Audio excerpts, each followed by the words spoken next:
How to apply and log in TJX credit card online. Hey guys, in this video I'll show you guys how you can easily apply and log into the TJ Maxx's reward credit card. First thing you have to do is open up your web browser and then go to your TJ Maxx website.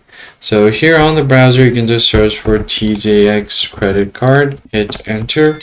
And you'll find this link right on top. Just go ahead and click on the link and you should be taken to this website right here.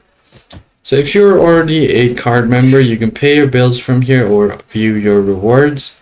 But if you're new, you can click on apply now.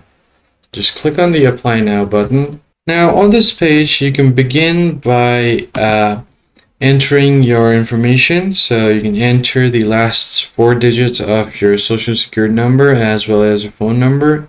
Click on continue and just follow the on-screen prompts here to apply for a new card. Once you have your card, you can just click on view my rewards and then you should be able to view all of your rewards available on your card. And that's pretty much it, guys. I hope this tutorial was helpful and I'll catch you guys on the next video.